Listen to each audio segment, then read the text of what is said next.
ഞാൻ വാങ്ങി, no reply, still no reply. അവളുടെ വീട്ടുകാര് ഓടിച്ചിട്ട് നാട്ടുകാര് കല്ലെറിഞ്ഞ് കൂട്ടുകാര് കൈയൊഴിഞ്ഞു. ഒറ്റയ്ക്കായി സെന്റിമെന്റ്സ് വർക്കൗട്ടായി, പെണ്ണ് വലയിലായി, ചെക്കൻ പുലിയുമായി. ടോട്ടൽ ചേഞ്ച് ഔട്ടായി, ഡെയിലി ടേക്ക് ഔട്ടായി. പിന്നെ 4 മാസം കഴിഞ്ഞപ്പോൾ ബ്രേക്കപ്പായി.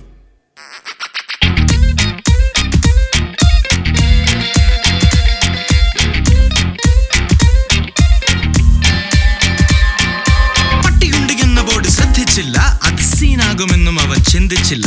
വെച്ച കാല പുറകോട്ട് വെക്കത്തില്ല, വെച്ച കാലിന്റെ കെട്ടിപ്പോഴും അഴിച്ചിട്ടില്ല. അവളുടെ ചേട്ടന്മാര് വന്ന് 2 പൊട്ടിച്ചിട്ടും, അവന്റെ കാല് 2 പ്ലാസ്റ്ററിട്ട് ഒട്ടിച്ചിട്ടും, പെണ്ണ് പറ്റിച്ചിട്ടും കീറി ഒട്ടിച്ചിട്ടും, പിന്നെ കൂട്ടുകാര് വട്ടം കൂടി പുച്ഛിച്ചിട്ടും, തോര കുടിപ്പിച്ചിട്ടും, നേരം വെളുപ്പിച്ചിട്ടും 10 പൈസയുടെ വെളിവ് പോലും അവന് വന്നിട്ടില്ല. എടാ, എത്ര പ്രാവശ്യം നിന്നോട് പറഞ്ഞ എന്റെ പൊന്നളിയ മലയാളത്തിലല്ലേ പറയണ? അവള് വേണ്ട, ഇവള് വേണ്ട, ഈ കാണുന്നവൾമാരൊന്നും വേണ്ട, ലവ് വേണ്ട, നമുക്ക് വേണ്ട.